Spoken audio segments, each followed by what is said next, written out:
오늘 은혜 받으실 하나님의 말씀은 에베소서 22장 19절의 말씀을 다 같이 봉독하시겠습니다. 그러므로 이제부터 너희는 외인도 아니요 나그네도 아니요 오직 성도들과 동일한 시민이요 하나님의 권속이라. 너희는 사도들과 선지자들의 터 위에 세우심을 입은 자라. 그리스도 예수께서 친히 모퉁이 돌이 되셨느니라. 그의 안에서 건물마다 서로 연결하여 주 안에서 성전이 되어가고 너희도 성령 안에서 하나님이 거하실 처소가 되기 위하여 그리스도 예수 안에서 함께 지어져 가느니라. 아멘. 말씀의 제목을 하나하나 끊어서 할 테니까 따라해 주시길 바랍니다. 하나님의 시민, 하나님의 권속, 하나님의 성전. 여러분들 혹시 교회 다니다가 저랑 비슷한 아이들 본 적 있으세요? 닮아도 너무 똑같은 아들 둘이 다니고 있어요. 근데 놀라지 마세요. 제가 아니니까. 근데 저랑 똑 닮았어요. 근데 첫째 아들은 저랑 똑같이 닮았는데 성격도 비슷하고요. 둘째 아들도 저를 딱 닮았는데 근데 성격은 아내를 좀 많이 닮았습니다.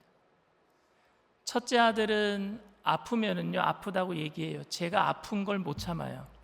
저도 아프면은 막 아프다고 동네방네 소문을 다 냅니다. 그런데 둘째 아들은요, 아파도 아픈 걸 잘 표현을 안 해요. 아내가 꼭 그래요. 아내가 아파도 아프다는 얘기를 잘 안 합니다. 둘째가 성격이 굉장히 활발해요. 그런데 어느 날 갑자기 이 활발하던 아이가 말수가 줄어든 거예요. 그래서 그날 제가 둘째에게 단둘이 있을 때 물어봤습니다. 무슨 일이 있냐 너? 한참만 얘기해요. 얼마나 제가 산책하면서 돌아다니면서 계속 얘기하다가 공원에 앉아서 무슨 일 있냐 물어봤더니 한참 만에 입을 열면서 울먹거리면서 자신의 고민을, 아픈 것을 털어놨습니다. 아빠가 목사라서, 아빠가 너무 바빠서, 그리고 자신의 사정은 그에 비하면 별것 아닌 것 같아서 아빠에게 털어놓는 것이 굉장히 미안했던 것 같아요. 저는 둘째 아이에게 어떤 고민이든지 마음에 담아두지 말고 아빠에게 다 말해라 라고 얘기했습니다. 아빠가 들어줄 수 있는 것은 내가 다 들어주고 해줄 수 없는 일이라고 할지라도 네가 나랑 얘기하는 것만이라도 너에게 큰 도움이 될 수 있다. 그러니까 무조건 털어놔라. 그런 얘기를 했어요. 자식이 마음 아파하는데 그냥 보고만 있으려니까 제 마음이 더 아프더라고요. 얼마 전 아내는 청년들과 축구를 하다가 갈비뼈가 2개가 나가고 그리고 왼쪽 손의 손바닥 5번 그 뼈에 금이 갔어요. 청년들이 밀어서 그런 게 아니라 자신이 반칙하다가 어디 가서 그래서 말도 못해요. 반칙하다가 저를 붙잡다가, 제가 골키퍼를 보고 있는데 저를 붙잡다가 결국에 저랑 같이 넘어졌어요. 청년들은 아무 죄가 없습니다. 그런데 그날이 토요일이었거든요. 토요일이었는데 손이 아프다고 하는데, 가슴도 아프다고 하는데 밥은 먹으러 가재요. 그래서 돌아오는 길에 둘이서 식당에 들려서 맛있는 음식을 먹었어요. 그리고 토요일 날 집에 와서 저는 주일 예배를 준비해야 되니까 제가 제 예배 준비하는 거에 방해 안 되려고 혼자서 얼음찜질하고 있더라고요. 저는 그렇게 심각한지 몰랐어요. 그리고 주일 날이 왔어요. 주일 날도 아프다는 표정을 잘 안 해요. 그리고 주일 날 여기서 예배 잘 드렸습니다. 그런데 월요일 날 됐는데 너무 아프다는 거예요. 손이 이만큼 부어 있는 게 붓기가 안 빠지는 거예요. 그래서 병원에 갔어요. 병원에 가서 엑스레이를 다 찍어보니까 갈비가 2개가 나가고 손에 이 뼈가 나간 거예요. 근데 그걸 참고 있었던 거예요. 그리고 기부스를 하고 이제 다 나았습니다. 다 풀렀는데 저는 아픈 것을 참는 것만큼 미련한 일이 없다라고 생각합니다. 그런데 제가 목사이기 때문에 저에게 피해를 주지 않기 위해서 참았던 우리 둘째 아들이나 아내에게 저는 미안한 마음이 있습니다. 남도 아니고 가족임에도 저의 목회를 방해하지 않기 위해서 아픔을 참았다라는 것에 대해서 저는 목사로서 그리고 남편으로서 아빠로서 고맙고 미안하고 아픈 마음이 있습니다. 저는 우리 성도님들이 자신 있게 아픈 것은 아프다라고 교회에서 말을 했으면 좋겠습니다. 문제가 많아요, 목사님. 우리 가정에 아픔이 있어요. 고민을 함께 나누었으면 좋겠습니다. 우리는 한 가족이기 때문에 그래요. 꾹꾹 참고 혼자 견디기 위해서 아파하지 않았으면 좋겠습니다. 그런데 미안해서 말 못하는 사람들이 있는 것 같아요. 아니면 나는 별거 아닌 사람이라고 다른 사람들이 취급할까 봐 그렇게 자기 자신을 낮게 보고, 내가 뭐 얘기해봤자 들어줄 수 있나 이 교회가? 낮은 자존감 때문에 말 못하는 사람들도 있는 것 같아요. 바울이 개척한 에베소 교회에서도 이러한 마음으로 자신의 아픔을 정확하게 말하지 못하는 성도님들이 있었던 것 같습니다. 바로 그들은 유대인들이 아니라 이방인들로 예수님을 믿은 성도들이었어요. 바울은 그들에게 오늘 이렇게 얘기를 합니다. 19절 말씀이에요. 그러므로 이제부터 너희는 외인도 아니요 나그네도 아니요 오직 성도들과 동일한 시민이요 하나님의 권속이라. 너희들은 외인도 아니야, 나그네도 아니야. 너희들은 동일한 하나님의 시민이야, 하나님의 권속이야. 답답해서 얘기하는 거예요. 그 성도들이 너무나도 위축되어 있으니까. 여러분 혹시 그 파리의 연인이라고 하는 드라마 본 적 있으세요? 봤어요? 저는 한 번도 못 봤어요. 그런데 돌아다니는 짧은 동영상, 짤이라 그러잖아요. 그걸 본 거예요, 제가. 거기서 박신양 씨가 그 김정은 자기 애인한테 뭐라고 얘기하는 줄 아십니까? 이 남자가 네 남자라고 왜 말을 못해? 애기야, 가자!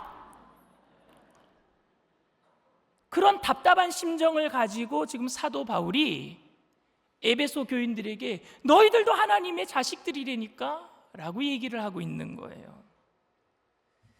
저는 그래서 이 말은 신학적인 어떤 이론적인 진술이 아니라 그들의 심정과 입장을 이해하는 따뜻한 위로의 말이다라고 생각을 합니다. 당시 이방인들이 그리스도인이 되는 것은 매우 어려운 결단이었습니다. 율법 없이 자유롭게 살던 삶을 버리고 거룩하게 사는 것도 힘든 일이었지만 더 어려움은 사회적인 어떤 도전이었어요. 유대교의 일부로 보이는 기독교로 전향하는 것은 마치 민족을 배신하는 일, 정체성을 배신하는 그런 다른 사람들에게, 다른 민족에게 조롱과 놀림의 대상이 되어버렸어요. 사회적 불이익과 핍박을 감수하면서 예수 믿는 사람으로 개종하는 겁니다. 옛날에 우리나라에 처음으로 선교사님들이 들어오고 처음으로 예수 믿는 사람들에게 우리나라 사람들이 뭐라고 한 줄 아십니까? 서양 귀신을 믿는다 그랬어요. 서양 귀신을. 에베소와 같이 이방인들이 많은 도시에서 이방인이 그리스도인이 되어서 유대인 중심의 교회에 참석하는 것은 엄청난 용기가 필요했단 말입니다. 그럼에도 불구하고 그들은 예수 그리스도의 복음을 듣고 기쁨과 감사함으로 예수님을 영접했고 회개의 침례까지 받았으며 많은 사람들 앞에서 예수 그리스도를 믿는 것을 드러냈어요. 생명의 위협을 받으면서까지요. 모든 걸 포기한 거예요, 예수 믿기 위해서. 그런데 시간이 지나면서 이방인들은 자기들이 모든 것을 포기하고 예수님을 믿고 교회에 들어왔는데 교회 안에서 유대인들로부터 차별을 받기 시작합니다. 교회 안에서 차별을 받기 시작해요. 처음에는 환영받았지만 점차 유대인들과의 벽을 느꼈고 무시당하는 것을 경험하기 시작합니다. 엄청난 희생을 감수하고 그리스도인이 되었는데 교회 안에서조차 외인 취급을 받는 거예요. 나그네 취급을 받는 거예요. 오직 예수 그리스도를 주로 믿으면 영생을 얻는다고 했는데 교회 안에서 이방인 취급을 받으면서 주눅이 들기 시작합니다. 그런 상황에서 사도 바울은 그 이방인들, 예수 믿는 사람들로 변화된 그들에게 너희는, 너희도, 너희는, 너희라고 얘기하면서 세 가지를 얘기해요. 첫 번째가 너희는 나그네가 아닌 시민이다. 저는 미국에서 10년 동안 살다가 왔기 때문에 미국에서 아직도 성도님들이 저에게 연락을 하고 미국에서 있던 일들을 가끔 이렇게 연락을 듣기도 합니다. 그런데 지금 미국에서는 신분 문제 때문에 엄청난 혼란과 어려움을 겪는 사람들이 많이 발생하고 있습니다. 저는 신분 문제 때문에 어려움을 겪는 제 지인들, 가까이 있는 사람들을 알고 있습니다. 비자 없이 불법 체류자로 살고 있는 사람들, 그래서 신분증이 없어서 사회보장제도의 혜택도 누리지 못하고 병원도 가지 못하고 거리를 다닐 때마다 경찰을 보면 숨게 되는 그런 두려움으로 살아가는 사람들을 알고 있습니다. 그런데 트럼프 행정부는 더욱 이민자들에 대한 압박을 강화해서 비자와 영주권을 가지고 있다고 할지라도 미국에 반대하는 행동을 하면요, 가차없이 추방시켜버리고 있어요. 지금 미국 시민권 없이 살아가는 사람들에게 미국 시민권은요, 구원과도 같은 거예요. 바울은 그들이 나그네가 아닌 시민이라고 위로했습니다. 당시 로마의 시민권을 가지고 있었던 바울은요, 그 시민권이 얼마나 대단한 것인지, 얼마나 특별한 것인지 잘 알고 있었기 때문에 신분상의 문제로 불편함과 불안을 경험한 사람들에게 영주권이나 시민권이 얼마나 중요한지를 말하면서 하늘나라 시민권에 대해서 말하고 있어요. 여러분, 로마는 당시에 전 세계를 통치하던 대단한 나라였었습니다. 그런데 로마의 시민권을 가지고 있다는 것은 그러니까 대단한 우월의식을 가지고 사는 거죠. 그런데 그들이 로마의 시민권을 포기하는 거, 왜? 하나님을 믿기 위해서.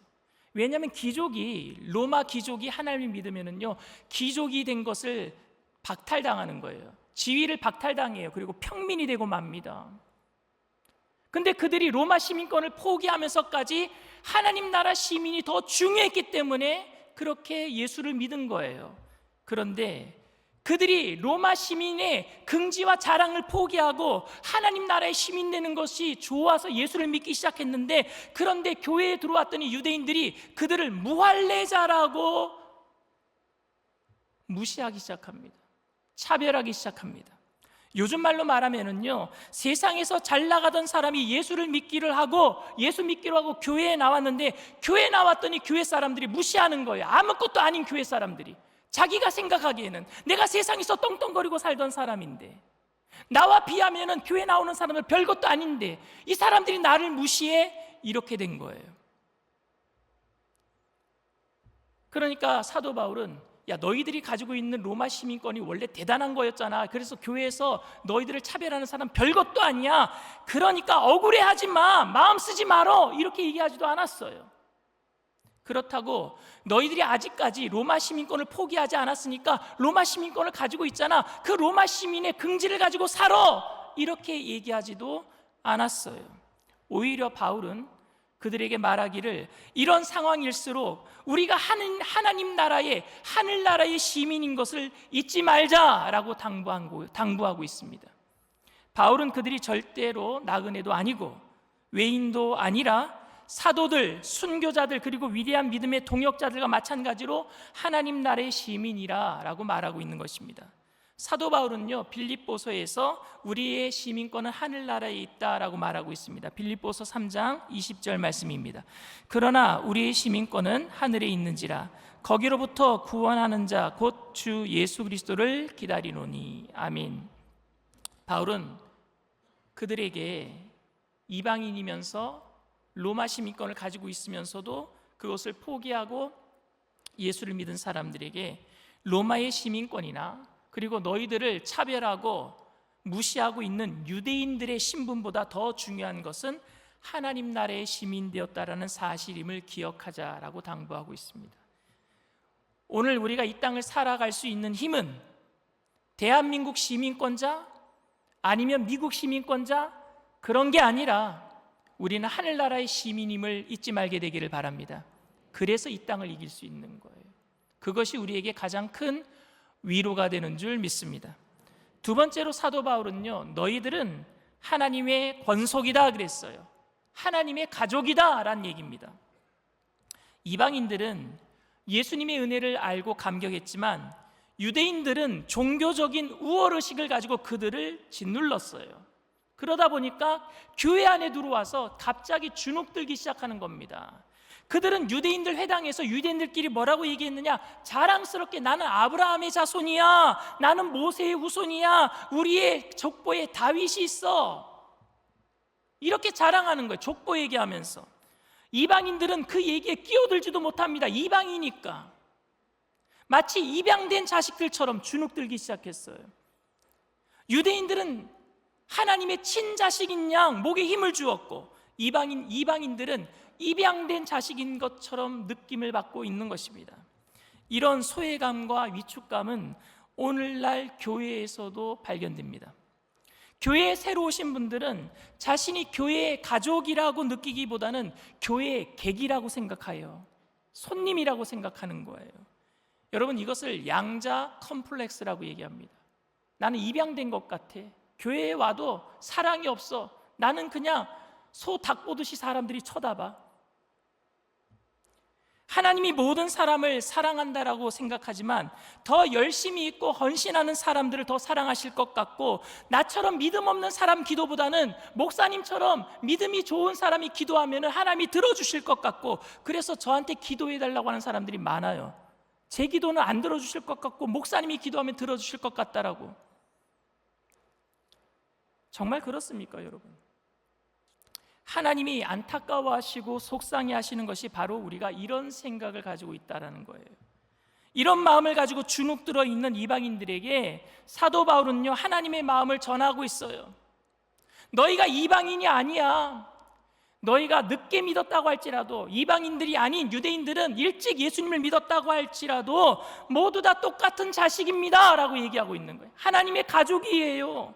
모두를 동일하게 사랑하는 것이 부모의 마음이며 하나님의 마음인 줄 믿습니다.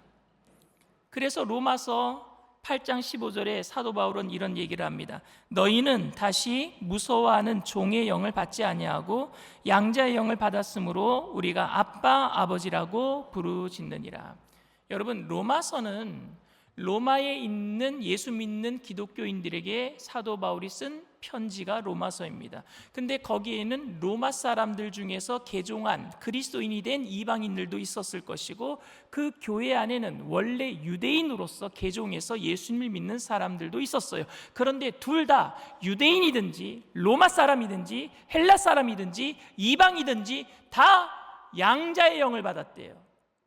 다 양자의 영을 받았대요. 양자가 뭡니까? 입양된 거예요. 왜 이런 얘기를 했을까요? 왜 이런 얘기를 했느냐?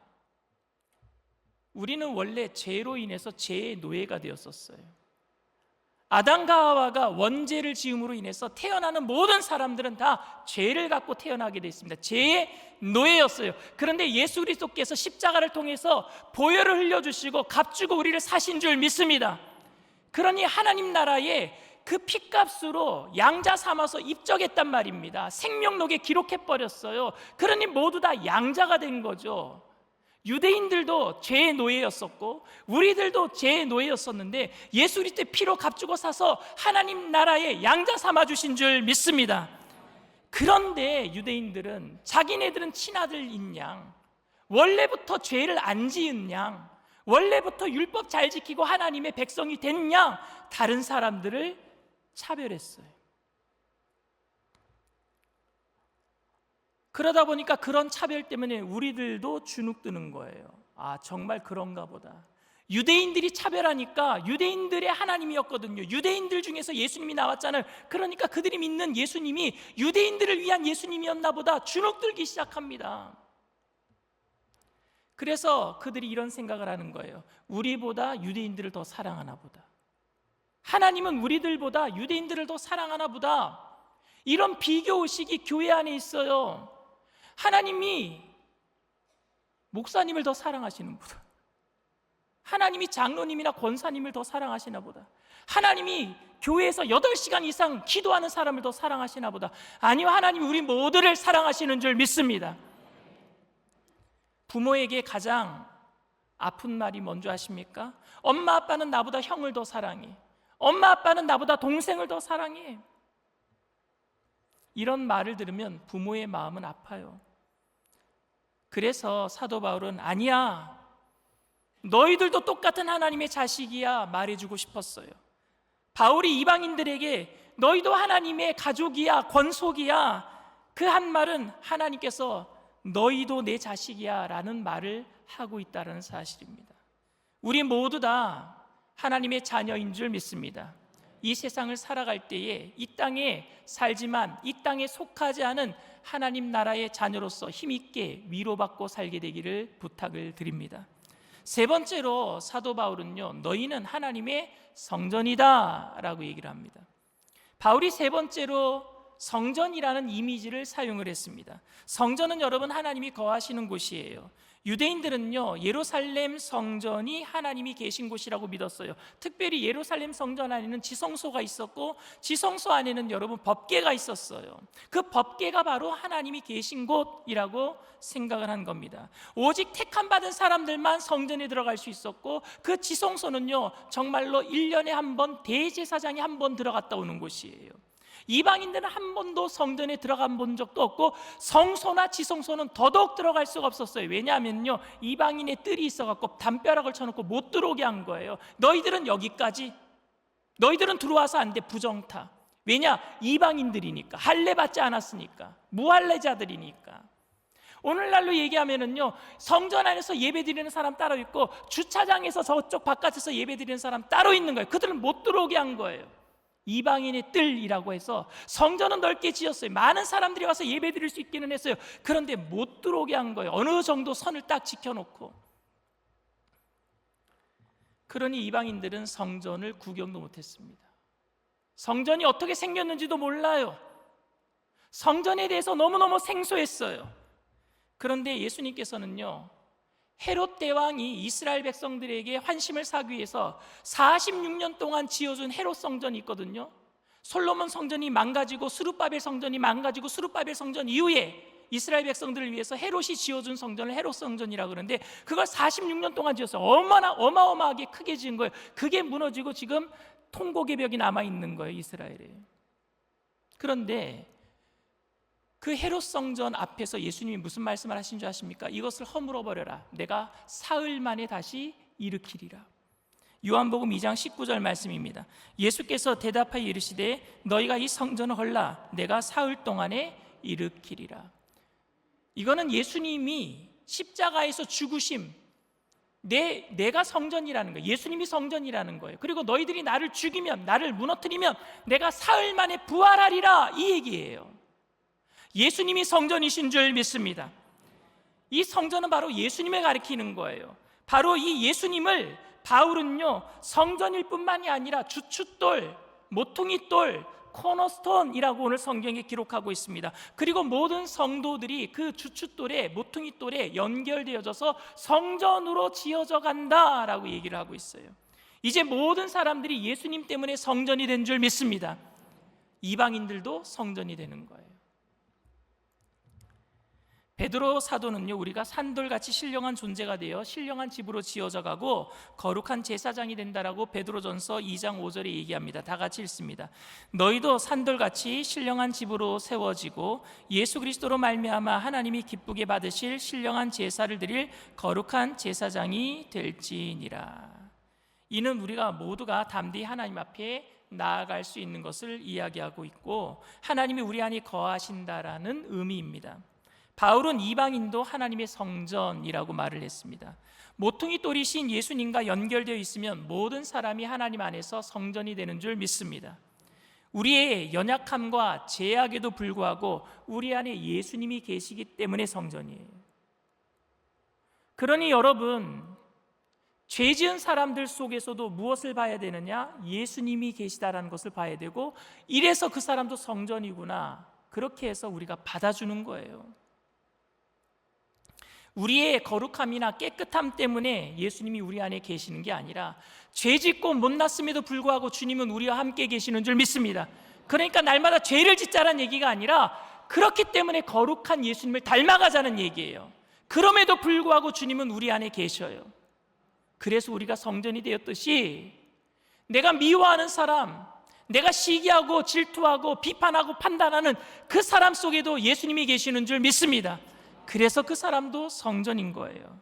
그런데 유대파 그리스도인들은요, 이중적 잣대를 사용했습니다. 자기들은 예수님이 계시기 때문에 성전이라고 생각했는데 이방인들에게는 그들의 삶의 패턴이 너무 미운 거예요. 우상에게 절한 음식을 먹어버리고 할례도 받지 않냐고 생활 패턴이거든요. 당시 시장에 나오는 모든 음식들이 우상에 절하고 나온 음식들인데 안 사 먹는 사람이 없었어요. 그런데 예수를 믿는다고 하면서 그걸 사 먹고 있는 거예요. 그런 패턴이 싫은 거예요. 그러니 그들을 죄인 취급했어요. 성전이 아니라고 얘기했어요. 예수님이 하신 말씀 중에는 입으로 들어가는 것이 더러운 게 아니라서 마음의 속에서 나오는 게 더럽다 그랬잖아요. 우리의 생각이 들어온 거예요, 여러분. 남을 판단하는 생각이 들어온 거예요. 그래서 이 사도 바울은요, 그 이방인들도 성전이다, 내가 성전인 것처럼 저 이방인들도 성전이다 라고 얘기를 하고 있는 것입니다. 이방인과 유대인이 하나 될 수 있는 것은 일치된 생각이나 삶의 패턴이 같기 때문이 아니라 바로 우리 안에 예수님이 계시기 때문인 줄 믿습니다. 예수님 때문이에요. 예수님 때문에. 우리가 하나님께서 나를 사랑하신다라고 믿음에도 어려운 일이 생길 때도 많습니다. 그래서 하나님이 나를 외면하시는 것 같은 느낌이 들 때에 신앙생활과 교회 봉사생활을 열심히 했음에도 하나님이 나를 홀대하시는 것 같다라는 느낌이 들 때에 우리는 하나님이 나보다 다른 사람을 더 사랑하시나 보다 주눅이 들어요. 그때 여러분 명심하시길 바랍니다. 내 안에 예수님이 계시는구나, 나도 성전이구나, 나도 하나님 나라의 권속이구나, 나도 하나님 나라의 시민이구나 잊지 않게 되기를 바랍니다. 사랑하는 성도 여러분, 그래서 예수님 때문에 우리는 믿음으로 한 가족이 된 줄 믿습니다. 그래서 교회는, 그래서 성도님들은 약자도 사랑하고 원수도 사랑하며 못마땅한 사람도 함부로 미워할 수 없게 된 거예요. 왜? 우리는 예수 안에서 한 가족이 되었으니까. 하나님께서 나를 사랑하신다면 어찌 나에게 이런 일들이 벌어지는가 싶고, 하나님께서 나와 함께 계시고 나를 자녀 삼았다면 어찌하여 하나님께서 나를 이렇게 대하시는가 섭섭한 마음이 들 때에도, 그때에도 여러분 주눅들지 마시고, 마귀가 죄책감으로 여러분들을 무너뜨릴 적에 주눅들지 마시고 내 안에 예수님이 계시다는 것을 발견하게 되기를 바랍니다. 여러분들은 주님의 그 코너스톤 주춧돌에서 같이 세워져 나가는 성전이에요. 바로 그분 때문에 우리가 성전이 되었고, 바로 그분 때문에 우리가 가족이 되었고, 바로 그분 때문에 우리는 하나님 나라의 시민이 된 줄 믿습니다. 우리 자신이 교회 안에서 주눅들어 있는 것을 가장 안타까워하시는 분이 예수님이고 하나님이세요. 성령님이세요. 말할 수 없는 탄식으로 오늘도 우리를 대신해서 기도해 주고 계시는 줄 믿습니다. 그 바로 하나님 앞에서 자녀로서, 그리고 모든 가족으로서 담대하게 주님 앞에 함께 나아가시는 저와 여러분들 다 되시기를 주님의 이름으로 축원을 드립니다.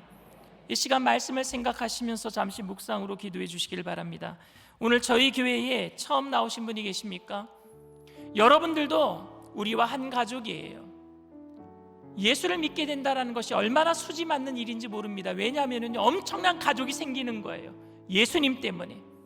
예수님 때문에 믿음의 가족이 생기는 겁니다. 그리고 이 땅에서 죽고 나면 끝이 아니라 영원한 생명으로 주님의 나라에 옮겨지는 하나님 나라의 시민이 되는 거예요. 그리고 오늘도 여러분들이 가는 곳곳마다 여러분들은 예수님이 거하시는 성전으로 이 땅을 이기며 살게 될 줄 믿습니다. 나도 예수 그리스도를 믿고 하나님 나라의 시민, 하나님 나라의 가족, 그리고 예수 그리스도의 성전으로 살기를 원합니다. 결단하시는 분들은 그 예수님의 초청에 믿음으로 이 시간 반응해 주시길 바랍니다. 나도 예수 그리스도를 믿고 많은 가족들과 함께 이 땅을 살아가면서 하나님의 영광을 드러내기를 원합니다 하시는 분들은 믿음을 가지고 그 자리에서 일어나 주시길 바랍니다. 인터넷상에서, TV상에서 예배드리는 그 자리에서도 처음 예배를 드리는 분이 계시다면 믿음을 가지고 그 자리에서 일어나 주시길 바랍니다. 믿음으로 일어나신 분들은 제가 하는 기도를 따라해 주시길 바랍니다. 하나님 아버지, 저는 죄인입니다. 어디에서 와서 왜 살며 어디로 가는지 알지 못하고 방황하며 살았습니다. 저의 죄를 위하여 십자가에서 죽으시고 부활하신 예수님을 제 구주로 모셔드립니다. 저는 하나님의 자녀가 되었습니다. 지금부터 영원토록 주님과 함께 살겠습니다. 예수님의 이름으로 기도드립니다. 아멘. 할렐루야. 여러분들을 진심으로 축복하고 환영합니다. 주의 은혜라 우리 찬양 드리겠습니다.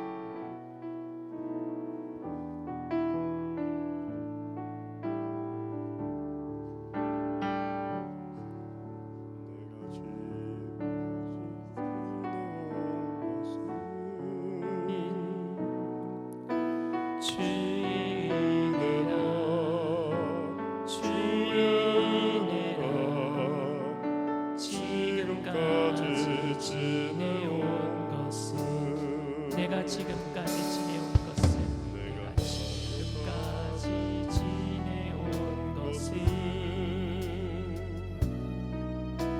주의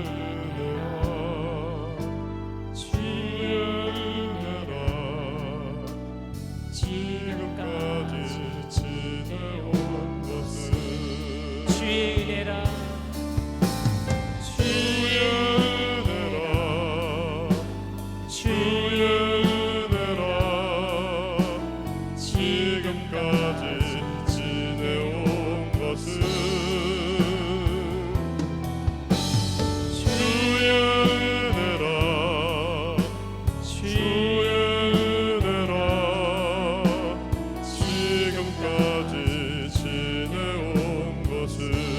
내가 하나님의 자녀된 것은 주의 은혜라 하나님의 자녀된 것은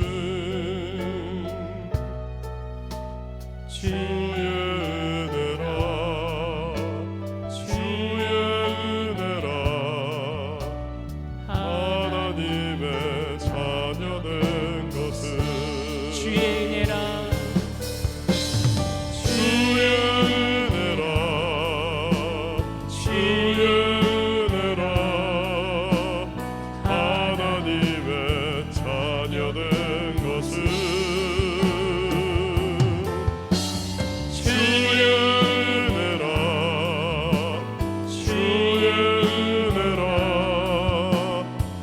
하나님의 자녀된 것은 내가 이 자리에 서 있는 것 주의 은혜라 이 자리에 서 있는 것은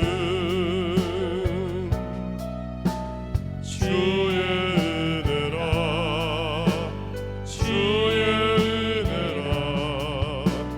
이 자리에 서 있는 것은 주의 은혜라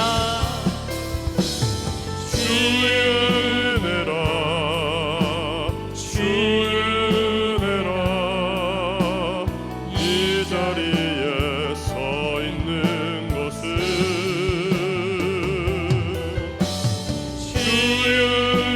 주의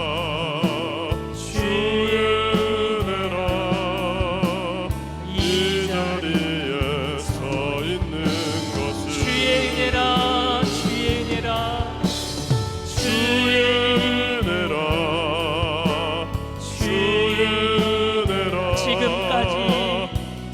지금까지 지내온 것은 주의 은혜라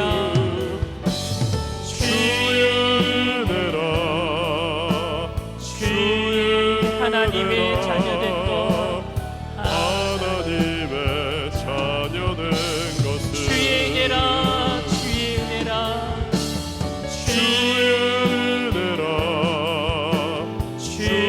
하나님의 자녀된 것은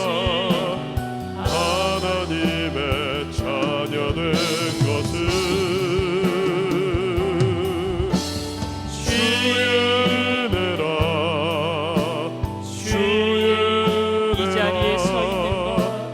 이 자리에 서 있는 것은 여러분들은 주님의 자녀예요. 하나님의 성전이에요. 하나님의 나라의 시민인 줄 믿습니다. 그러니까 은혜의 보좌 앞에 담대히 나오세요. 마틴 루터가 종교 개혁을 할 때 외쳤던 것 중에 하나가 뭐냐? 만인 제사장이에요. 옛날에는 캐톨릭에서는 하나님 앞에 나아가려면 신부를 통해서만 나가야 되는 거예요. 기도할 때도 신부한테 기도해야 돼요.